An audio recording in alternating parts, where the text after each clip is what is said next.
There are moments in life that split your world in two, the before and the after. And mine happened on a Tuesday. I remember it so clearly. The smell of lavender in the hallway, the sound of my own heartbeat as I stood outside a door that was never supposed to be closed to me. And then, voices. Her voice, and his voice, and words that no sister should ever say about another. That was the day I discovered that the person I had protected my entire life, the person I had bled for, had been working to destroy me. My name is Rania, and this is the story of how I lost everything, and then became something my sister never expected. But let me take you back to where it all began, because to understand the betrayal, you have to understand what we were. Lila and I grew up in a home where love had to be earned. Our mother was a strong woman, brilliant, proud, and deeply traditional. She believed that a woman's greatest weapon was her mind, and she made sure we sharpened ours every single day. But she also believed in something else: competition. From the time I was 7 years old and Lila was 5, our mother would compare us. Who scored higher? Who spoke better? Who dressed more elegantly? Who carried the family name with more grace? And for years, I thought Lila and I were on the same side of that battlefield. I was wrong. I was 3 years older than Lila, and from the beginning, I took on the role of her protector. When the girls at school mocked her accent, I stepped in. When a boy broke her heart at 17, I showed up at his door. When she failed her first university exam and cried herself to sleep, I held her through the night and tutored her until she passed. I gave her everything I had, and she smiled at me. She hugged me. She said, "I don't know what I'd do without you, Rania." I believed her. God, I believed her. When we both entered the same company 5 years ago, a large regional firm in marketing and brand consulting, I thought it was a beautiful thing. Two sisters, building something together, rising together. I had been there for 2 years already when Lila joined. I had built my reputation carefully, painfully, professionally. Late nights, difficult clients, presentations I rewrote 6 times just to get the tone right. I wasn't just an employee. I had become one of the most trusted senior strategists on the team. And when Lila came in, I did what I always did. I protected her. I introduced her to the right people. I vouched for her in meetings she wasn't confident enough to speak in. I shared my knowledge, my techniques, my client strategies. I handed her the map I had drawn from years of hard experience. I told myself, this is what sisters do. But what I didn't know, what I couldn't see, was that while I was handing her the map, she was already planning to leave me stranded. The signs were there. Looking back now, they were everywhere. The way she would pause when I asked her about certain projects, just a half-second too long. The way she started closing her laptop whenever I walked past her desk. The sudden friendship she developed with Omar, our department head, our superior, the man who held the power to promote or eliminate anyone on the team. I noticed Omar. Of course I noticed him. He was impossible not to. Sharp, calculated, always watching the room with those still dark eyes. But I had always kept a professional distance. Something about him made me cautious. Lila had no such caution. I told myself it was networking. I told myself she was simply learning to build relationships, something I had encouraged her to do. What I didn't know that day was that she wasn't building a relationship. She was building a case against me. It started with small things disappearing. A proposal I had written, word for word, appeared in a presentation Lila gave to Omar's team. When I asked her about it, she laughed it off. "Oh, we talked about it, remember? I just formalized it." I let it go. Then, a client I had been nurturing for months was reassigned to Lila's portfolio. No explanation, just an email from HR. When I asked Omar, he said it was a strategic reorganization. I let that go too. And then came the promotion cycle. I had been told, privately by Omar himself, that I was the frontrunner, that my work had set the standard for the entire department. I went home that evening and allowed myself to feel, for the first time in a long time, that my sacrifices had been worth it. 2 weeks later, Lila got the promotion, and I got a performance review with 3 pages of concerns I had never once heard before. That was when something inside me went very quiet. Not broken, not crying, just still. The kind of still that comes right before a storm. I didn't fall apart. I want you to understand that. Because there's a version of this story where I crumbled, where the grief swallowed me and I disappeared. And part of me wanted to. Part of me sat in my car that evening and pressed my forehead against the steering wheel and let myself feel the full weight of everything that was happening. But then I drove home, made tea, and started paying attention. Really paying attention. The first thing I noticed was Lila's confidence shift. Before the promotion, she still came to me with questions, even small ones. How do I phrase this? Do you think this slide is too dense? She still needed me. After the promotion, she stopped. Just like that. As if she had absorbed everything she needed and had no more use for the source. That realization sat in my stomach like a stone. And then came the day I heard her voice behind the closed door. I had stayed late at the office, unusual for me after everything that happened, but I had a client deadline and nowhere else to be. The building was nearly empty.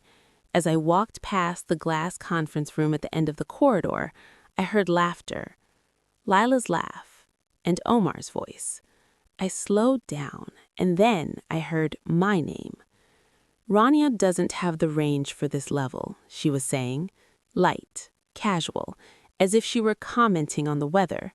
She's brilliant at the technical side, but leadership? No. She gets too emotionally involved. I stood frozen.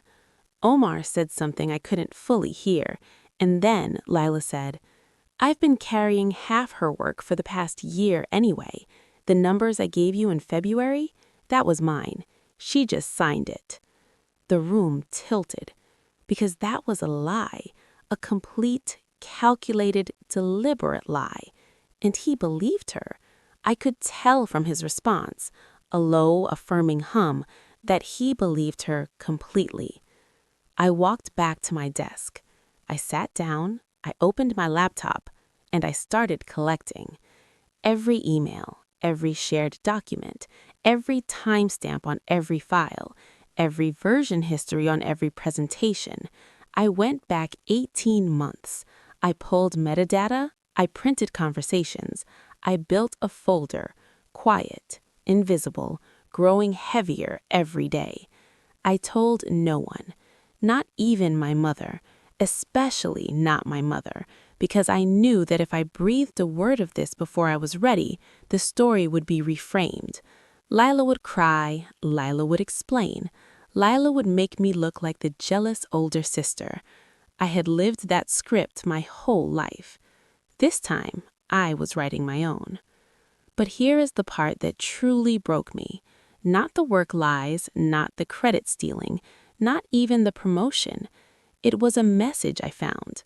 While I was pulling files from a shared drive we both had access to, a professional archive, I came across a thread between Lila and a colleague I had always trusted. His name was Kareem. He was my peer, my ally, or so I thought. In the thread, Lila had forwarded one of my personal messages to her, a private voice note I had sent during a bad week, where I had vented about feeling overlooked, about my fears, about struggling to stay motivated. She had forwarded it to Kareem with one line, "See, she's breaking down. Use this if you need to." I read it 3 times, and then I closed the laptop. I went to the bathroom. I ran cold water over my wrists until the shaking stopped. Because this wasn't just betrayal anymore. This was weaponization. She had taken my vulnerability, the moments I had trusted her with my pain, and turned them into ammunition. That was the moment something in me permanently changed. Not into anger, not into hatred, into clarity. I want to tell you what I did next, but I need you to understand something first. Revenge, in the way most people imagine it, is loud, it's dramatic, it involves scenes and confrontations and tears. What I did was quieter and so much more devastating. The company held a quarterly review every 3 months, a major internal presentation where senior strategists presented their work, their data, and their projections directly to the executive board. It was taken seriously. Careers were made and ended in that room. Layla was scheduled to present the department's key campaign, the one that had earned the most revenue that quarter. The campaign I had originated, the campaign whose full strategy existed in my handwriting in documents time-stamped 14 months before Layla had ever touched it. 3 days before the presentation, I requested a private meeting with the head of the executive board, not Omar, above Omar. Her name was Dr. Samira Khalil, a woman who had built the company from a 3-person startup. She had the kind of presence that made a room go quiet when she entered it. I sat across from her with my folder, clean, organized, 47 pages of documented evidence. I didn't speak emotionally, I didn't cry, I didn't tell her that my sister had broken my heart. I simply walked her through the timeline, date by date, file by file, version by version. I showed her who had originated which idea, who had submitted it under which name. I showed her the message Layla sent to Kareem, the one about using my vulnerability against me. Dr. Samira did not interrupt me once. When I finished, she was quiet for a long moment. Then she said, "How long have you been sitting on this?" I said, "Long enough to be sure." She nodded slowly, and then she said something I will never forget. She said, "I've been watching you for a while, Rania. I just couldn't figure out why your name kept disappearing from things that clearly had your fingerprints on them." The quarterly review happened on a Thursday. Layla stood up in front of the executive board, polished, confident, wearing the red blazer I had helped her pick out for exactly this kind of occasion. She began her presentation. Halfway through the 3rd slide, Dr. Samira raised her hand. "Before you continue, I'd like to hear about the origin of the Phase 2 strategy. Walk us through how it was developed." And I watched from my seat at the back of the room as my sister's carefully built world began to crack. She stumbled, she recovered, she gave a version of the story that half answered the question. Dr. Samira asked again, more specifically this time. Omar, who I now know had no idea how deep the documentation went, tried to smooth things over. That was when Dr. Samira set the folder on the table. My folder. She didn't say much. She didn't have to. The room understood what it meant. 47 pages of evidence laid quietly on a boardroom table says everything words cannot. Layla was placed on formal review. Omar was reprimanded for negligence in oversight. Kareem left the company voluntarily within the month. And me? I was offered the role that had always been mine. Not as a gift, as a correction. Dr. Samira told me, "We're not promoting you, Rania. We're finally putting you where you should have been." But here is what I need to tell you, the part that matters more than any of the rest. The week after it all came out, Layla called me. She didn't apologize, not really. She asked how I could do this to a family, how I could humiliate her in front of everyone, how I could choose a company over a sister. And I sat with the phone pressed against my ear, and I listened to all of it. And then I said, very calmly, Layla, I didn't choose a company over a sister. You chose ambition over a sister. I just stopped hiding it for you. She hung up. I don't know what our relationship will look like from here. Maybe it will heal, slowly, in ways I can't yet see. Maybe it won't. But I know this. The people who exploit your love are counting on one thing, that your love will always be bigger than your self-respect.